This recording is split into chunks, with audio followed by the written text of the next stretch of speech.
देखिए ये थोड़ा अच्छा क्वेश्चन आ गया। 1.5 मीटर लंबा एक लड़का 30 मीटर ऊंचे एक भवन से कुछ दूरी पर खड़ा है। जब वह ऊंचे भवन की ओर जाता है तब उसकी आंख से भवन के शिखर का उन्नयन कोण 30 डिग्री से 60 डिग्री हो जाता है। पहले इतनी स्थिति को एक बार देख लेते हैं कि 1.5 मीटर लंबा लड़का है। 1.5 मीटर लंबा लड़का मैं यहां बनाता हूं, ये 1.5 मीटर हाइट का एक लड़का है, ठीक है।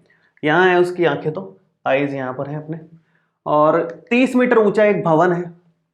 यहां कहीं होगा 30 मीटर ऊंचा भवन, ये 30 मीटर ऊंचा कोई भवन हो गया। मैं इसकी हाइट लिख देता हूं कि ये 30 मीटर है, ठीक है। अब जब वह ऊंचे भवन की ओर जाता है तब उसकी आंख से भवन के शिखर का उन्नयन कोण 30 डिग्री से 60 डिग्री हो जाता है। अभी अगर इसके शिखर का उन्नयन कोण नापे तो इस समय उन्नयन कोण आ रहा है 30 डिग्री, ये है 30 डिग्री।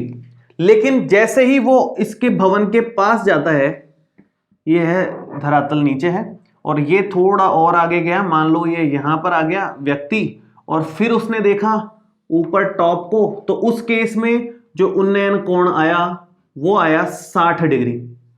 ये है सिचुएशन, ठीक है। व्यक्ति है ए बी, ये ए बी व्यक्ति आगे बढ़ा, पहले तो यहां देखा तो उसने 30 डिग्री कोण दिखा इसको, और आगे बढ़ा, यहां पर आने के बाद 60 डिग्री हो गया। ये है बिल्डिंग, इसको आप नाम दे दो पी क्यू, और यहां पर क्योंकि हमें डायग्राम वगैरह में जरूरत रहेगी, इसको एम एन नाम दे देते हैं हम। अब हमें क्या निकालना है, आगे पढ़ते हैं। ये सिचुएशन है, अभी तक जो दे रखी है वो सिचुएशन है। ये बताइए कि वह भवन की ओर कितनी दूरी तक चल कर गया। भवन की ओर वो कितनी दूरी तक चल करके गया, क्वेश्चन में बी एन निकालने को बोला है। कितनी दूरी तक वो चल करके गया भवन में, बी एन दूरी तक चल करके गया, यहां पर खड़ा है, आगे तो गया ही नहीं ना वो, तो कितनी दूरी तक चल करके गया, बी एन। कैसे निकालें वो आप देखते हैं। देखो टोटल 30 मीटर की हाइट है बिल्डिंग की, ये 1.5 मीटर है, तो जाहिर सी बात है ये भी 1.5 मीटर ही होगा और ये भी 1.5 मीटर ही होगा, ये 1.5 मीटर होगा। ये 30 मीटर तो टोटल है ना, 30 मीटर तो टोटल है, 1.5 मीटर तो यही हो गया। तो इसको अगर कुछ नाम दें, हम आर नाम दे देते हैं, तो टोटल पी क्यू का मान है 30 मीटर।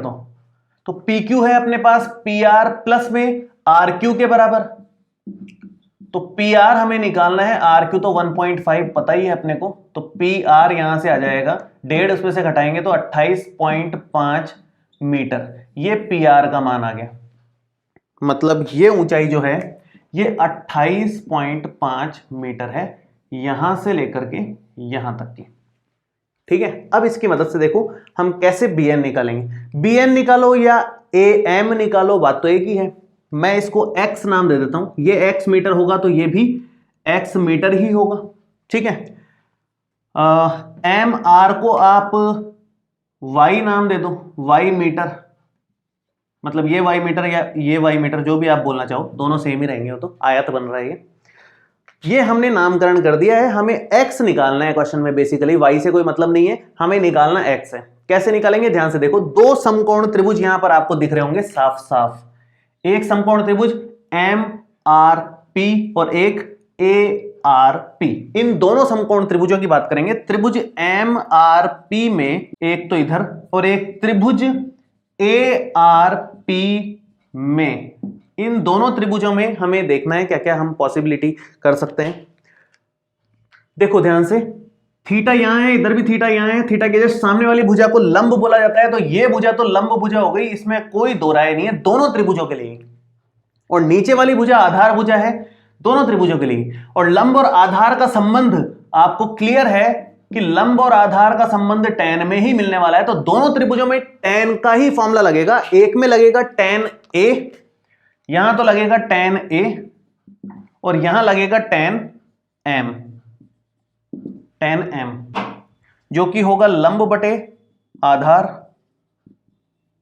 और यहां भी सेम वही लंब बटे आधार का सूत्र लग जाएगा। लंब दोनों के लिए सेम है। m का मान है यहां पर 60 डिग्री, तो यहां पर आएगा tan 60 डिग्री, और लंब कितना है, लंब दोनों ही केसेस में 28.5 है, और आधार छोटे वाले त्रिभुज में देखो आप, छोटे वाले त्रिभुज में आधार कितना होगा, y मीटर, तो यहां y आ जाएगा। tan 60 का मान √3 होता है, आप लोग टेबल में देख सकते हो, मुझे याद है मान, इसलिए मैंने डायरेक्ट लिख दिया। y इधर ले लो आप, √3y बराबर में 28.5, तो y का मान कितना आएगा? y का मान यहां से आ जाएगा 28.5 बटे √3। आप चाहो तो √3 हटा लो ऊपर नीचे से करके, या फिर y का मान इधर रख लो, इधर देख लेंगे जैसा एडजस्ट होगा उसके अकॉर्डिंग। या तो इसमें √3 से आप चाहो तो यहीं पर गुणा भाग कर लो और परिमेयकरण कर लो, या फिर इधर आप अप्लाई करते ना फॉर्मूले में आगे कर लेंगे, क्योंकि हमें y से तो मतलब है नहीं, हमें निकालना है x, तो y को अभी यहीं छोड़ दो। इतना मीटर आ गया, परिमेयकरण अभी रहने दो इसका। हम लोग यहां से आगे बढ़ते हैं। tan a का मान है 30 डिग्री, लंब दोनों ही केस में हमने देखा कि 28.5 ही है, आधार x प्लस वाई हो जाएगा, बड़े वाले त्रिभुज की बात चल रही है, तो x प्लस वाई टोटल ये हो जाएगा। तो आधार कितना लिखोगे आप? x plus y. अब यहां पर ध्यान से देखो, tan 30 होता है 1 बटे √3, और ये हो जाएगा 28.5 बटे x plus y. Cross multiply से ये x प्लस वाई इधर और ये √3 उधर, तो 28.5 के साथ में √3 और आ जाएगा। अब x यहां से आसानी से निकल जाएगा, y का मान, एक काम करो, बेटर तो यही है कि यहां परिमेयकरण कर ही लो आप, यहीं पर परिमेयकरण कर ही लो आप, बेटर रहेगा, वहां पर मान रखने में हमें आसानी रहेगी। तो मैं √3 से इधर गुणा भाग लिख रहा हूं।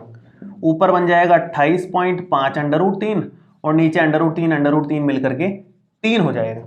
ठीक है, ये 3 इससे कट रहा है वैसे पूरा पूरा, कितनी बार कट रहा है? 3 नाम 27 बचा 1, और ये आ जाएगा 3 पंजे 15, 9.5 और √3, इतना मीटर आ रहा है y का मान। तो यहां से अब बहुत आसान हो जाएगा हमारे लिए, x प्लस वाई दे रखा है, तो x प्लस वाई का मान अब आप रख दो 9.5 √3 बराबर में 28.5 और ये √3, तो x कितना आ जाएगा? ये अगर उधर जाएगा तो 28.5 √3 माइनस ये उधर जाएगा तो 9.5 √3।